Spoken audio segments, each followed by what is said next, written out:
Hello friends, welcome back to the new tutorial of the Sequelize. Today we are going to learn about how to use the getters, setters and the virtuals into the Sequelize Node.js. So those who haven't subscribed my channel yet, please do subscribe my channel, and if you like the video, please do like, share and comment on my video. So let's get started. So in the previous we have already discussed the getters, setters and the virtuals. Now we are going to implement it and how to use it. Okay.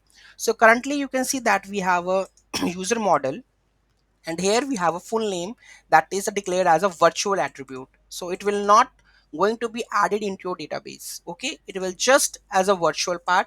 So you are just making a, here you can see that we are just concatenating the first name and the last name, and here now you can see that we are using that console.log user.full name. Let's try to create that one and let's see user dot full name is working or not. So here you can see the user dot create, and that here user dot full name we are retrieving the data from it, that will trigger the getter part. Okay, this is the full part. Okay, so let's have a look on that one. So here we go, that one. So let's go with the node app, and let's put some of the data over here. So here we go with the virtual part. So I will add the Johnny Doi. Okay, and here I will add 23. Okay, let's save it and try to run, and let's check the console. And here you can see that Johnny Doi.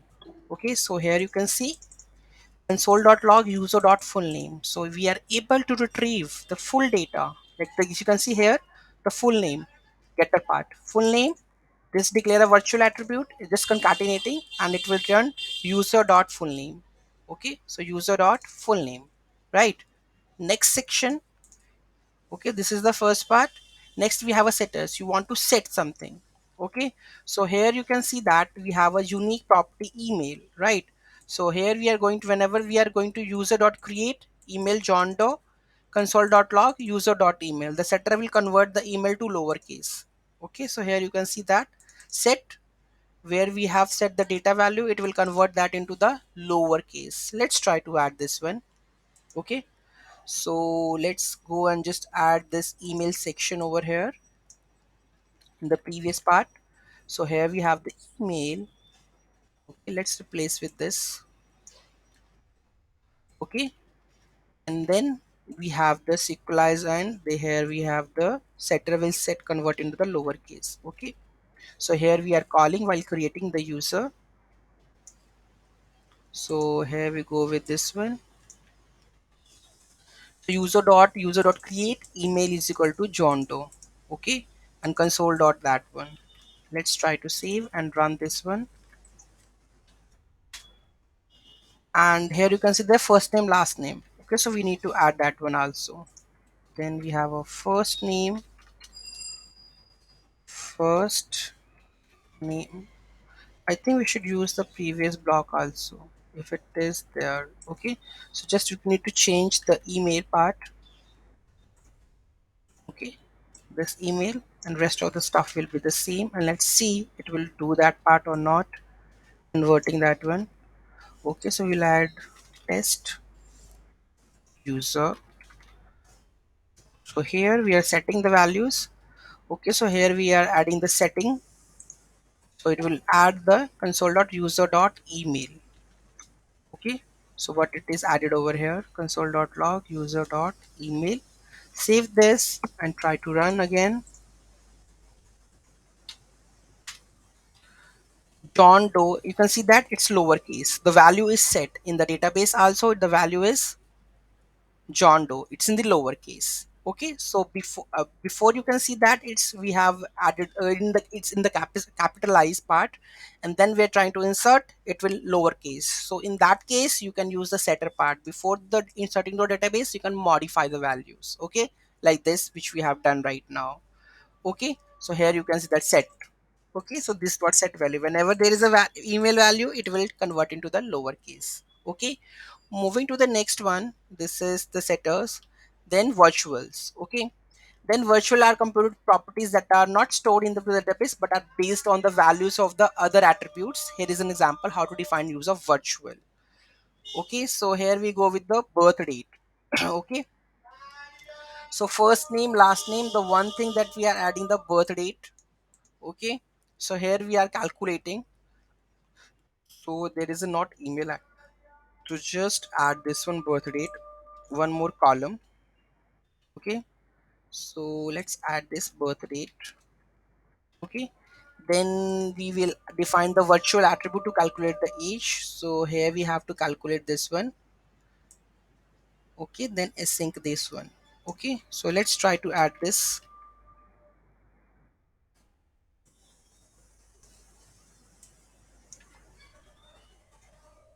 Okay, async sequelize, then we have a John.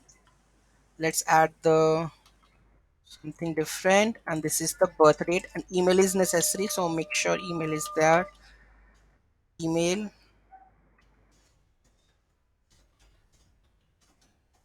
Okay, this is done.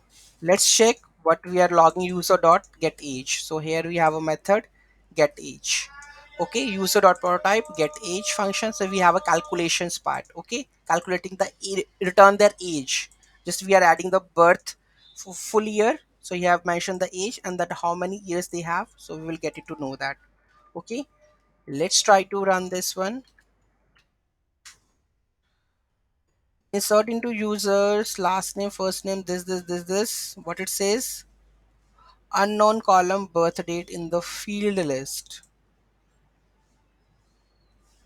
Unknown column in the birth date. So I think we haven't run the sequelize part. Unknown column birth date. Birth date. So first we will run this and then we will try to this one. Let's, this is async. So we will do the this later on. First we do the async part. Might be the field will not create. So let's create this field first, executing. Okay, then this do that part. It will set, then do this. Birth rate still not there or here? It's not there. That means sync part is not working over here. Await sequelize sync. So I think sequelize dot sync. We will move it to over the top. In the so here we have the async. Await sequelize sync. Let me check the date part. This will also we will do the comment currently. And where is the birth date? Birth date, right? Here we have the birth date. Okay, and this one. So let's come, because I think sequelize sync is not added, so that's the reason it's not there. Okay, so wait, sequelize dot sync should be working. Still there? I think it's not altering that one. Okay, currently we will add this part, otherwise it will create that one. Let me add this, alter the table. Or there is, I think sequelize part should be there. Let me drop this user part. Okay, then we can see. Select, go to the alter, drop. Then we have posts. Okay, then we will also drop that one. Drop. Then we have a users, then drop that one also. Okay, let's try to run.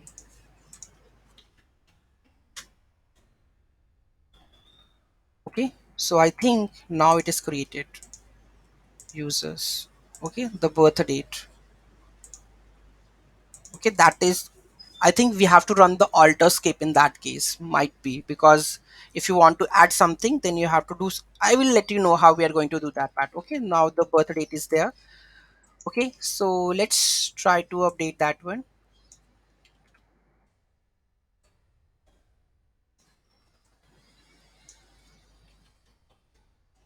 Okay, so let's run this, and here you can see 33, the age is 33.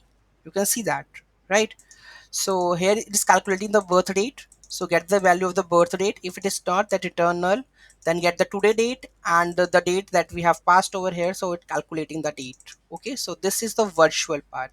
Okay, so this is how you can define the virtual part also.